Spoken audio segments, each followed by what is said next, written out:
Tonton video ini sampai selesai agar Anda tidak gagal paham.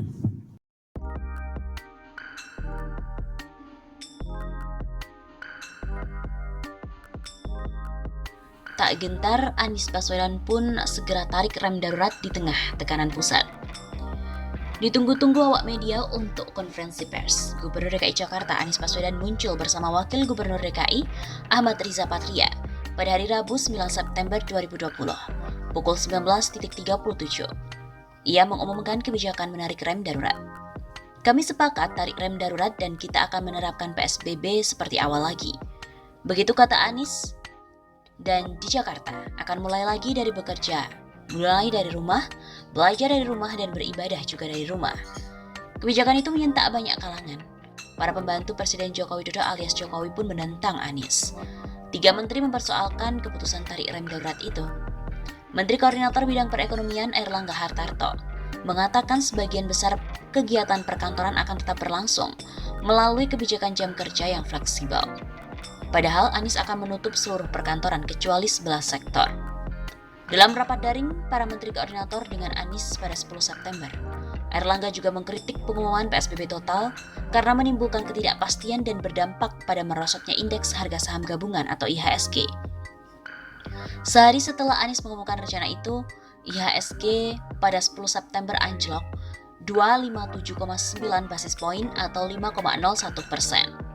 Sumber Tempo pun juga mengatakan, Menteri Koordinator Bidang Kemaritiman dan Investasi Luhut Panjaitan pun mengkritik pasar saham yang anjlok senilai dengan 300 triliun rupiah. Menurut dia, pernyataan Anies soal kapasitas tempat tidur isolasi dan ICU yang menipis telah menimbulkan kepanikan. Menteri Keuangan Sri Mulyani memperkirakan PSBB total Jakarta bisa membuat perekonomian kuartal ketiga tahun ini semakin terjal. Kepada Tempo, Anies mengatakan telah melaporkan rencana rem darurat kepada pemerintah pusat. Dia mengklaim sudah berbicara dengan Airlangga sebelum mengumumkan rencana pengetatan PSBB. Komunikasi dengan Kepala Satuan Tugas Penanganan COVID-19 Doni Monardo dilakukan setelah konferensi pers. Pak Menko mengatakan ada perbedaan data tingkat keterisian rumah sakit. Kata Anies kepada wartawan. Anies tak gentar. Dia tetap menarik rem darurat meski mendapat serangan dari kabinet. Dinas Perhubungan DKI bahkan telah menetapkan peniadaan 10 kawasan khusus sepeda di 5 wilayah ibu kota untuk menindaklanjuti kebijakan rem darurat.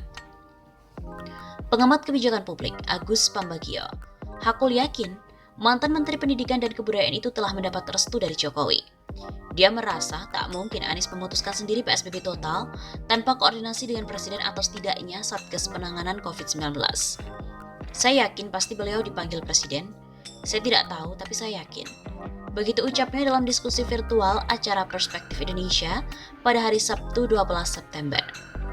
Kondisi Jakarta dinilai sudah darurat di tengah pandemi COVID-19. Angka pasien positif corona terus menanjak hingga mencapai total 52.321 orang per 11 September. Jokowi juga sudah menyampaikan kepada para menterinya agar mendahulukan kesehatan ketimbang ekonomi. Kesehatan yang baik akan menjadikan ekonomi kita baik. Artinya fokus kita tetap nomor 1 adalah kesehatan. Penanganan COVID-19 karena memang kuncinya ada di sini. Kata Jokowi saat membuka rapat Kabinet Paripurna di Istana Negara pada hari Senin 7 September. Alasan inilah yang mendasari Anies memperketat PSBB. Anies memutuskan perkantoran harus ditutup kembali, tapi pengecualian untuk 11 sektor. Pengetatan lainnya menunggu kebijakan yang tengah digodok pemerintah DKI. Kepala Daerah Bodetabek tampaknya tak mendukung PSBB total Anies. Wali Kota Bogor Bima Arya memastikan tidak akan membawa kota hujan itu kembali ke PSBB seperti awal pandemi. PSBB total bakal menimbulkan konsekuensi ekonomi dan jumlah aparat tidak mencukupi. Lagi pula kata Bima, PSBB total Jakarta belum final, karena Anies masih harus berkoordinasi dengan pemerintah pusat. Koordinasi Anies dan Airlangga pada 12 September belum membuahkan hasil. Informasi soal PSBB Jakarta akan diumumkan pada 13 September. Dalam keterangan tertulisnya, Airlangga mengusulkan PSBB di ibu kota dilakukan pada tingkat mikro, yaitu kecamatan, kelurahan, hingga RT RW agar efektif.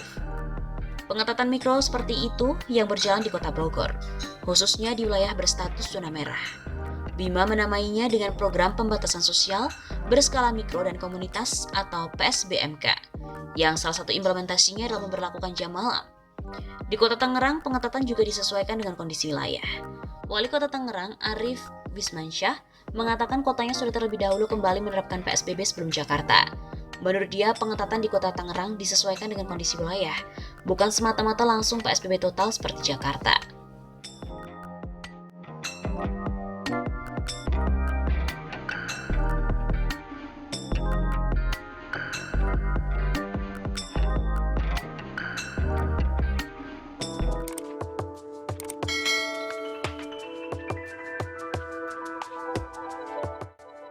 Anies akhirnya tegas menentang Luhut.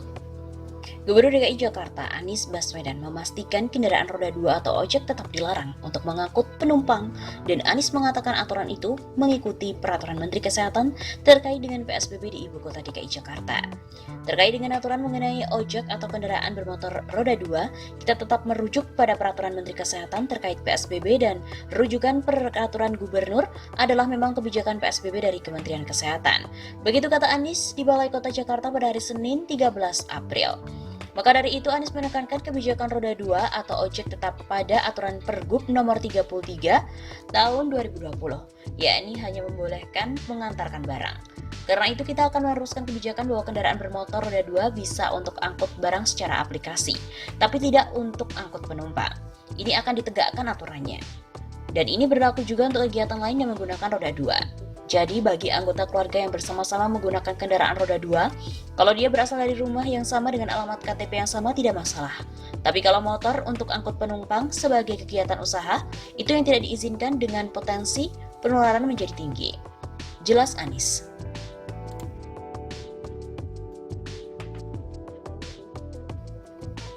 Sebelumnya, setelah peraturan gubernur DKI ini muncul, Kementerian Perhubungan menerbitkan peraturan menteri, yang salah satu pasalnya mengizinkan ojek untuk mengangkut penumpang. Aturan itu pun kemudian menuai kritik. Pembatasan di Jakarta juga menjadi rujukan untuk Bodetabek. Pemprov DKI Jakarta akan memberlakukan pembatasan sosial berskala besar pada hari Jumat. Guna menyingkronkan pola penerapan PSBB itu, Pemprov DKI menggelar pertemuan dengan daerah yang berbatasan langsung dengan ibu kota. Jadi sore ini kita berurusan selesai melakukan koordinasi dengan pemerintah Provinsi Banten, Jawa Barat terkait dengan PSBB. Jadi ada kabupaten kota tetangga, Kota Tangerang, Kabupaten Tangerang, Kota Tangsel, Bekasi, Kabupaten Bogor, Kota Bogor, kita koordinasi terkait dengan PSBB. Begitu kata Gubernur DKI Jakarta Anies Baswedan. Anies mengatakan perlu langkah dan strategi yang sama dalam penerapan PSBB nantinya. Dia menyebut daerah yang berbatasan dengan Jakarta akan terdampak penerapan PSBB itu. Kenapa? Karena kawasan ini menjadi satu epicenter dan perlu ada sinkronisasi langkah. Jadi apa yang kita kerjakan, apa yang dikerjakan Jakarta pembatasan-pembatasan yang akan kita lakukan juga yang akan menjadi rujukan supaya nanti kita punya pola yang sama. Begitu katanya. Anies berharap detail PSBB segera tuntas. Dengan begitu masyarakat memiliki pedoman apa yang dilakukan saat PSBB sudah diterapkan.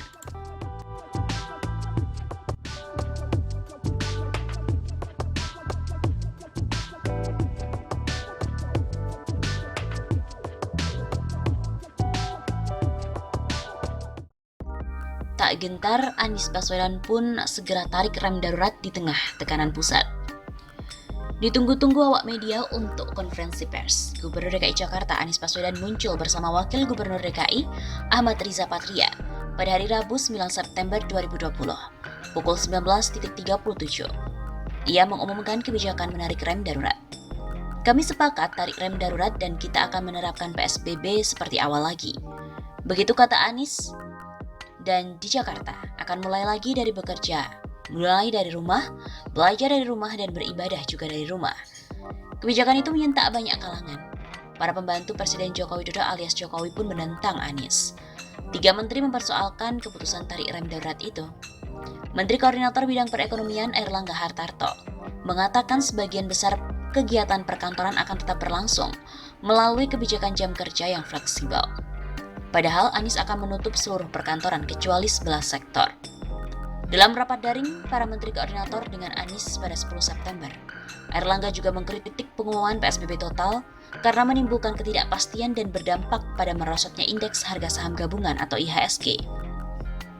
Sehari setelah Anies mengumumkan rencana itu, IHSG pada 10 September anjlok 257,9 basis poin atau 5,01%.